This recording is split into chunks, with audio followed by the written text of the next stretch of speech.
என்ன பாக்குறீங்க? இன்னைக்கு இந்த விவசாய நிலத்துக்கெல்லாம் கிடைக்கிற சலுகை கொஞ்சம் கொஞ்சமா நிக்க ஆரம்பிக்கும். அன்னைக்கு விவசாயம் பண்ற எல்லா விவசாயம் பண்றதை கொஞ்சம் கொஞ்சமா நிறுத்த ஆரம்பிப்பான்.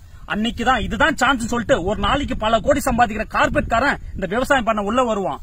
அவன் வச்சுக்கிற பணத்தை வச்சு பல ஆயிரம் ஏக்கர் நிலத்தை வாங்குவான். அந்த நிலத்துக்கு வேலை செய்யறதுக்கு இன்டர்வியூ வச்சு ஆளை தேர்ந்தெடுப்பான்.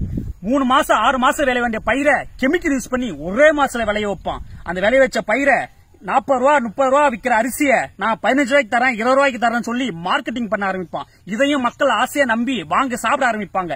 எப்ப இந்த விவசாய நிலம் எல்லாமே கார்பரேட் கண்ட்ரோல்ல உள்ள வருதோ அப்பதான் 1 கிலோ அரிசி 6000க்கும் 7000க்கும் விற்க ஆரம்பிப்பான். அன்னைக்கு இருக்கிற ஏழை விவசாயம் எல்லாமே பட்னியை கடந்து சாக ஆரம்பிப்பான். காசு வச்சுக்கிறவன்லாம் அந்த அரிசியை வாங்கி சாப்பிடுவான். அவனும் ரொம்ப நாள் வாழ மாட்டான். ஏன்னா கெமிக்கல் யூஸ் பண்ணி இந்த பயிர் சீக்கிரம் அவனும் செத்து போயிடுவான். அன்னைக்கு கார்பரேட் கொடி கட்டி பறக்கும். என்ன கஷ்டம் வந்தாலும் என்ன துன்பம் வந்தாலும் நெஞ்ச நிமித்தி மற்றவங்களுக்கு முன் உதாரணமா வாழ்றதை விட்டுட்டு கோழத்தனமா தற்கொலை பண்ணிட்டு செத்து போன கூத்தாடி இன்னைக்கு ஸ்டேட்டஸா வச்சு கொண்டாடுற தரங்கட்ட சமுதாயத்துல வாழ்ந்துட்டு இருக்க நாமும் இன்னைக்கு டெல்லியில விவசாயத்துக்காக போராடிட்டு இருக்க மக்களை நினைக்க மறந்து போயிட்டோம்.